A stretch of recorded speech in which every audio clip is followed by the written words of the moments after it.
There's a great endgame study that shows the power of the opposition and the distant opposition. Here, white could go towards the pawns, king g6 for instance. But then black has the distant opposition. There's an odd number of squares between the kings. White goes here, black can just come here, and then no ways in. Here we just mirror white's movement and there's no ways in. If white tries king g5, it's a little trickier since there is no opposition here.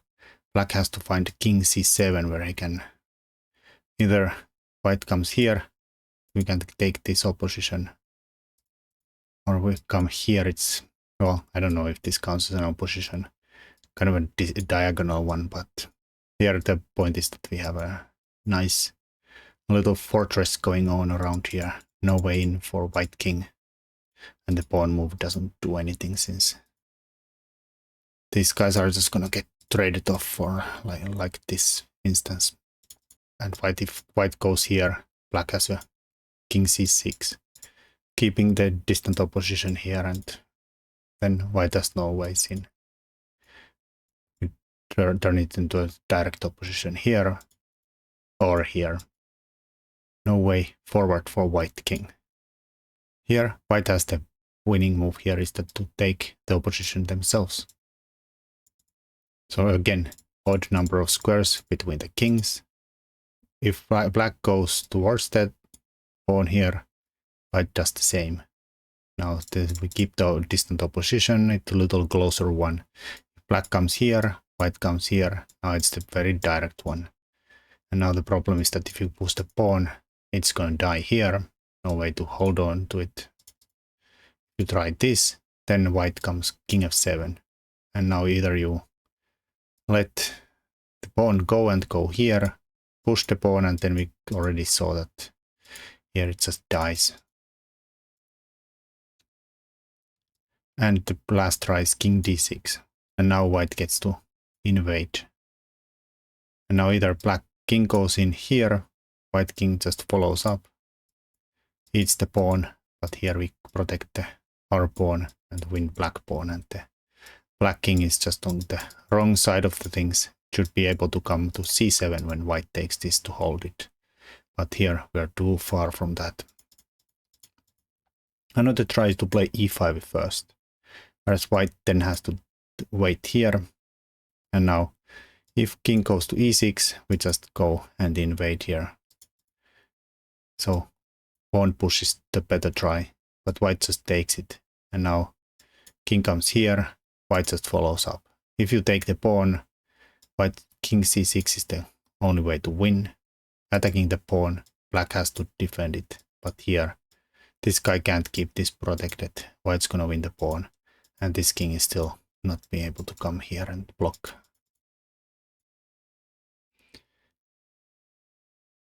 Here, black could try to go for the c pawn instead, but then we just push our pawn. Either you take it and then we go back to the same line we already saw, and this is just way too late. Black's down 1 million tempi. No good either. Alright, so here black could try king b7 after king h6. And now white has again one way to win this, and that is to keep the distant opposition. If they would go here, black again has the king c7 is a, I don't know if this has a name, but some kind of a weird opposition where it kind of turns into a diagonal one or direct one or a distant one, or depending where white king goes. But here white can keep the very distant opposition here with king h7. Looks like these guys are not knowing what they're doing, going completely wrong direction. But this is the only way to do it. And now black has to choose. Either they come forward and then white can close out the distant opposition to a little closer one. Or here we just do it the same. Always keeping the d3 or an odd number of squares between the kings. And now we could just bring it to the really close ones. After this, black could try here, but now white can just break it by going to king g6, and again black's not able to come here to take the opposition. And then we end up somewhere like okay, here we have to be, of course, take first the opposition. Can't go here and let black take it. Take the distant opposition wherever black goes. Say they go here. Now we can invade to f8. Now it's not gonna be good enough. Get to the same lines we already looked at.